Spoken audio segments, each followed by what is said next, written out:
Imagine a morning that feels entirely like any other. The sun is cresting over the rugged, dense treeline of Pictou County, Nova Scotia. In the small, quiet community of Lansdowne Station, the air is usually filled with nothing more than the sound of wind to the pines and the distant call of birds. It is a place where people move to escape the noise of the world, a place where you expect your children to be safe within the four walls of your own home. On May 2nd, 2025, this sense of rural security was shattered forever. This wasn't a case of children wandering off during a camping trip or getting lost in a crowded mall. This is the story of Lily Sullivan, age 6, and her younger brother Jack, age 4.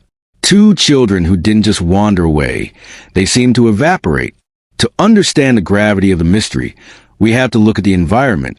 The Sullivan home was surrounded by the kind of thick, unforgiving Nova Scotian wilderness that can swallow a grown man in minutes.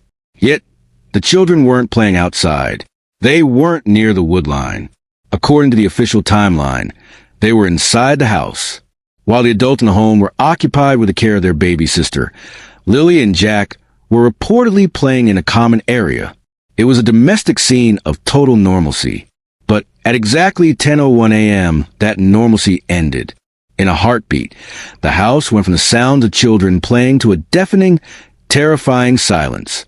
When the family realized the children were no longer in the room, the panic didn't set in immediately.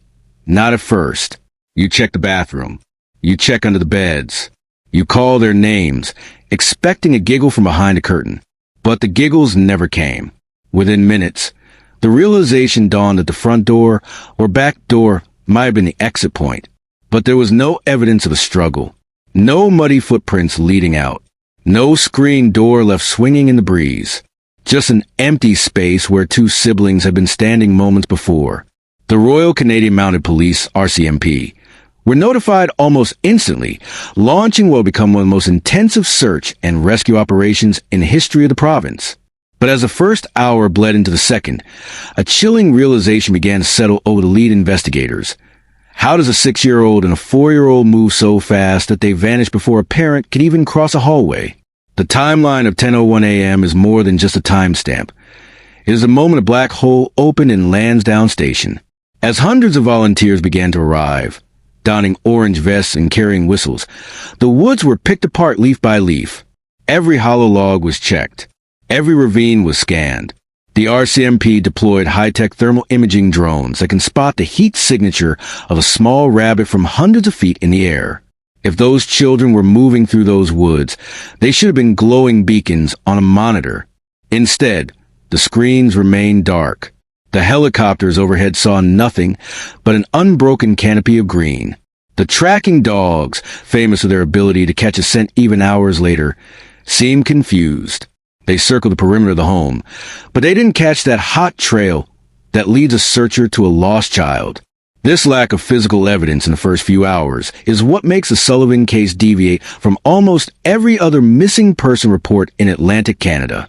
Usually, children leave a crushed path, broken twigs, disturbed moss, a dropped toy. But Lily and Jack left nothing. It was as if they had stepped off the face of the earth. By the time the sun began to set on that first day, the question wasn't just where are they, but what are we actually looking for? If the forest isn't giving up a scent, and the drones aren't finding a heat signature, then the search teams were left staring at the house. The investigation was forced to pivot from a rescue mission to something much darker. The community held its breath, praying that the morning light would bring a clue, but the morning only brought more questions. The woods were silent. The house was empty, and the mystery of May 2nd was only just beginning to unfold into a national obsession. The second phase of the search for Lily and Jack Sullivan turned the peaceful landscape of Pictou County into a stage ground for a massive forensic operation. As the days turned into weeks, the initial emergency energy shifted into a grim, methodical grind. The RCMP brought in specialized search technicians, people trained to find micro clues, a single thread from a sweater, a footprint in a dried mud puddle, the slightest disturbance in the leaf litter.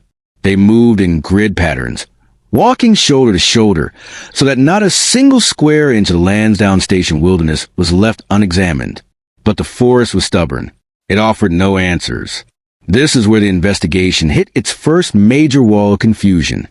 Statistics in missing children cases usually suggest that children of Lilly and Jack's age will follow the path of least resistance. They follow trails. They head downhill toward water. They stay together. If they had wandered out that morning at 10:01 a.m., they would have had to navigate dense brush that is difficult even for an adult to traverse without leaving some mark of passage. Yet, the search teams found no broken branches at the height of a child's shoulder. They found no scuff marks on the rocks. Then came the false clues. This is a period of the investigation that remains deeply frustrating for the public and the Sullivan family. During the height of the summer, months after the disappearance, volunteers reported finding items deep in the brush. A child's shirt, a discarded blanket, and even a small tricycle. For a moment, the news cycle erupted. The break. Everyone was waiting for seemed to have arrived. People wept with the hope that these items would provide the DNA needed to track the siblings' movements. However, the RCMP soon delivered a crushing blow to that hope. Following forensic analysis, they stated that these items could not be definitively linked to Lilly or Jack. In a rural area, old clothes and rusted toys are sadly common, remnants of years of illegal dumping or past residence. The absence of real clues began to weigh heavily on the investigators. If you have hundreds of people, dogs, and aerial surveillance looking for two small humans in a defined radius, and you find absolutely nothing, you have to consider the zero factor. The zero factor in an investigation suggests that the reason you aren't finding evidence in the search zone is because the subjects are not, and perhaps never were, in the search zone. This is when the forest theory began to crumble. If Lilly and Jack didn't walk into the woods, where did they go? The RCMP began to look back at the very beginning, the first 5 minutes. They started to re-interview every neighbor within a 5-mile radius. They began to look at the roads. Lansdowne Station is quiet, but it isn't inaccessible. There are logging roads, gravel paths, and the main veins that connect Pictou County to the rest of Nova Scotia. The investigators started to wonder if the massive search was looking at a decoy, while the drones were looking at the trees. Was the answer actually on the pavement? The psychological toll on the community during this time cannot be overstated. When a child goes missing in a small town, everyone becomes a suspect and everyone becomes a detective. Rumors began to swirl in local diners and on social media. People started pointing fingers at the timeline itself. How could 2 children vanish in the time it takes to brew a pot of coffee? The RCMP remained tight-lipped, but behind the scenes, they were shifting their resources. They weren't just looking for children anymore. They were looking for a vessel, a way for 2 children to be moved from point A to point B without touching the ground. This brings us to the most haunting realization of Part 2. The disappearance of Lilly and Jack Sullivan was looking less like a tragic accident and more like a surgical extraction. There was no noise. No one heard a car door slam. No one heard a cry for help. It was a vacuum of information. And as the 1-year anniversary approached, the cold case files were suddenly reopened with a new set of eyes. 3 clues were about to emerge. Clues that didn't come from the woods, but from the digital and legal records of the life the children left behind. The search of the forest was over, but the search for the truth was just beginning to narrow its focus back toward the home. As the investigation into the disappearance of Lilly and Jack Sullivan entered its 2nd season, the atmosphere in Pictou County shifted from a frantic rescue effort to a cold, calculated forensic puzzle. The initial shock had worn off, replaced by a lingering, heavy dread that permeated the rural landscape of Lansdowne Station. By this point, the RCMP had processed thousands of hours of man-hours in the woods, yet the lack of a smoking gun led to a period of intense public speculation. This was the era of the false leads, a time when every discarded scrap of fabric in the Nova Scotian wilderness was viewed through the lens of a potential breakthrough. It began with the discovery of a small, weather-worn child's shirt caught in a thicket of thorns nearly 3 miles from the Sullivan residence. For 48 hours, the community held its collective breath. The media swarmed the perimeter of the search zone, and social media was set ablaze with the theory that the children had finally been tracked. But the shirt was just the beginning. Days later, a volunteer found a faded blanket tucked into a hollowed-out log, and shortly after that, a small, rusted tricycle was located in a ditch along a secondary logging road. To the untrained eye, these appeared to be the breadcrumbs of a tragic wandering. It looked like the physical manifestation of two children struggling against the elements. However, the RCMP's Major Crime Unit approached these finds with a level of skepticism that frustrated the public. When the forensic results finally came back, the lead investigators dropped a bombshell. None of these items belonged to Lilly or Jack. This revelation was a turning point in the case. It forced the public to realize that the clues they were seeing were merely the debris of a rural environment, and that the real evidence was far more elusive. The forest theory, the idea that the siblings had simply walked out the door and gotten lost, was losing its grip on the professional investigators. They began to realize that if the children had truly vanished into that brush, the most sophisticated tracking dogs in the country would have found a scent trail. Instead, the dogs repeatedly lost interest at the edge of the property's gravel driveway. This suggested a clean break, a point where the children's feet stopped touching the dirt of Lansdowne Station. The mystery then turned toward the clue of absence. In investigative work, what you don't find is often more important than what you do find.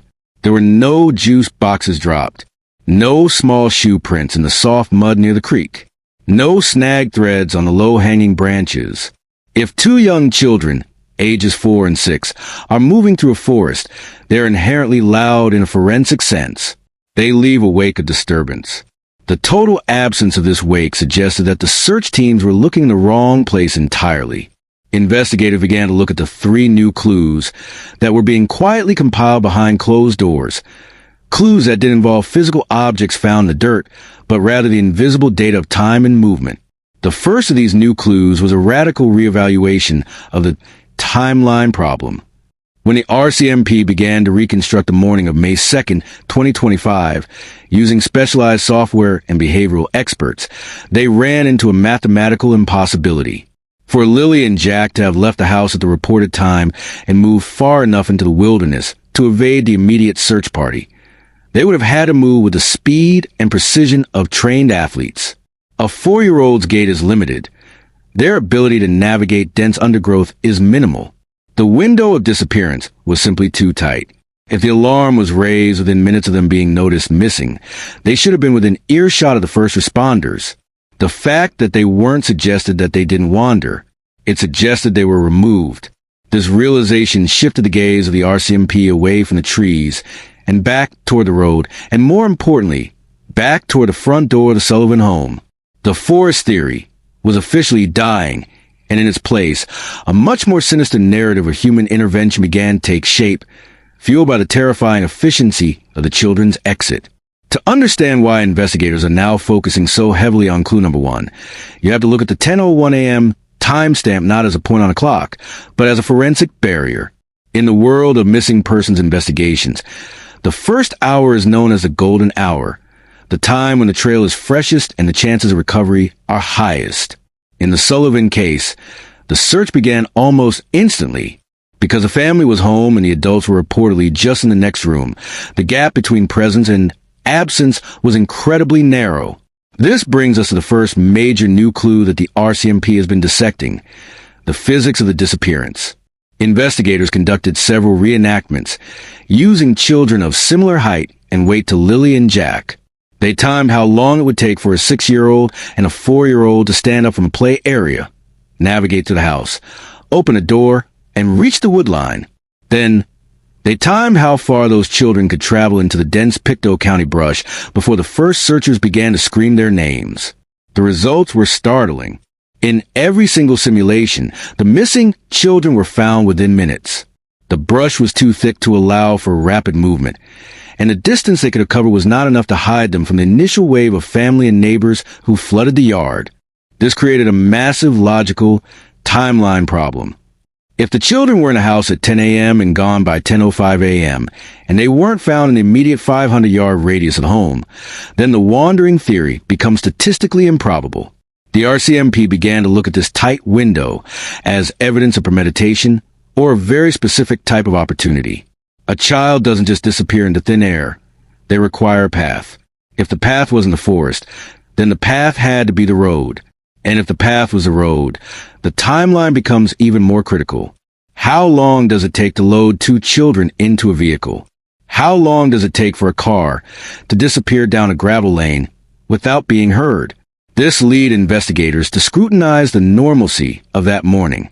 They began to look for time dilations, moments where the story provided by witnesses didn't quite line up with the physical reality of the house. Were the children actually seen at 10:01 a.m., or was that simply the last time someone assumed they were there? This is a common phenomenon in trauma. The mind creates a last seen point to make sense of chaos. But the RCMP needs more than assumptions. They began looking for digital breadcrumbs, smart doorbells, GPS pings from phones in the house, even the timing of a television show that might have been playing in the background. Every second was accounted for, and every second seemed to scream that the children were gone long before the search began. The timeline problem also forced a look at the soundscape of Lansdowne Station. In a quiet, rural community, the sound of a car engine or a slamming door carries for miles. Yet, on the morning of May 2nd, no one reported hearing anything out of the ordinary. This suggests one of two things. Either the vehicle involved was already familiar to the area and didn't trigger an alarm in the neighbors' minds, or the children left the property in a way that required no vehicle at all, an idea that is even more terrifying. As the RCMP dug deeper into this first clue, they realized that the 10:01 a.m. window was a key to everything. It was the moment a mystery was born, and it was the moment that proved the Sullivan case wasn't a standard lost in the woods scenario. It was a vanishing act that defied the laws of physics for two small children. This realization paved the way for the second and third clues, which would eventually move the investigation away from the what and where, and start focusing on the who. If the timeline was too tight for the children to leave on their own, then someone had to have helped them. And if someone helped them, there had to be a trace of that help, a tire track, a shadow on a camera, or a history of tension that finally reaches breaking point. The timeline wasn't just a list of events. It was a countdown to tragedy that the RCMP is now convinced was avoidable. While the timeline in the Sullivan case created a mathematical wall for investigators, the second major breakthrough came from the periphery of the property, the roads that cut through the silence of Pictou County. In a community as secluded as Lansdowne Station, vehicles aren't just transportation. They are events. Residents know the sound of the mail truck, the rumble of a neighbor's tractor, and the specific hum of the school bus. Anything out of that acoustic norm stands out like a flare in the night. This is why clue number 2, the persistent reports of an unidentified vehicle, has become a central pillar of the RCMP's current strategy. For months, these reports were treated as hearsay, but recent forensic digital sweeps have given them new, chilling weight. The reports didn't come from just one source. Several neighbors, located on the outskirts of the immediate Sullivan property, recalled hearing a vehicle during the critical window of the disappearance. In the rural quiet of a May morning, the sound of a combustion engine carries across the valleys and through the thin stands of pine. Initially, police struggled to verify these accounts. There were no high-definition city cameras or traffic lights to capture a license plate. However, investigators reportedly returned to the area to conduct a digital canvass, looking at any available residential surveillance, trail cameras used by hunters, and even the black box data from modern vehicles that happened to be idling in the vicinity. If a vehicle was indeed near the home at 10:01 a.m., it changes the entire geometry of the crime. A vehicle represents a clean break from the scene. It explains why the tracking dogs lost the scent at the edge of the driveway. It explains why a 6-year-old and a 4-year-old could disappear from a 500-yard radius in a matter of seconds. But it also raises the most haunting question of the entire investigation. Was this a crime of opportunity, or was it a coordinated extraction? If an unknown car was waiting, it implies that someone knew exactly when the adults in the house would be distracted. It implies a level of observation that turns the quiet woods of Nova Scotia into a hunting ground. The RCMP has spent an exhaustive amount of time filtering through vehicle of interest lists. They've looked at every white van, every dark SUV, and every out-of-province plate that passed through the toll booths or gas stations in northern Nova Scotia that morning. But the clue isn't just about a physical car, it's about the behavior associated with it. Some reports suggested a vehicle was seen idling on a shoulder road late the night before the children vanished. If that's true, the disappearance of Lilly and Jack was a spontaneous event sparked by an open door. It was a conclusion of a stakeout. The focus on the vehicle also forced investigators to look at the familiarity factor. In many abduction cases, the perpetrator isn't a stranger in a mask. It's someone the children recognize, someone who doesn't cause them to scream, someone who can beckon them to a car door with a simple wave. This would explain the lack of noise. If Lilly and Jack walked toward a vehicle they recognized, there would be no struggle to hear. There would be no frantic cries for help to alert the adults inside. There would only be the soft click of a door and the sound of gravel spinning under tires. As the RCMP continues to analyze road activity from May 2nd, 2025, they are looking for anomalies.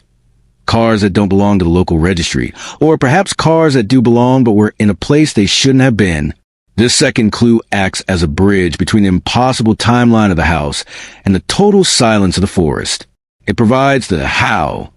But as investigators began to narrow down the mechanical means of the disappearance, they were forced to look back at the most uncomfortable aspect of any missing person case: the house itself. If a vehicle was there, who called it?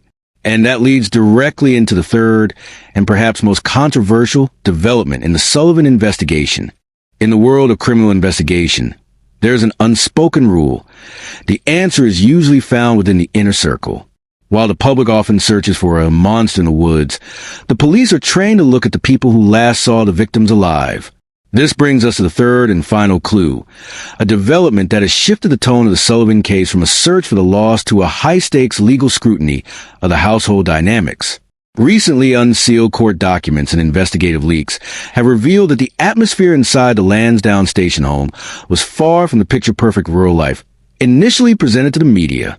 The third clue centers on the environmental stressors within the family unit.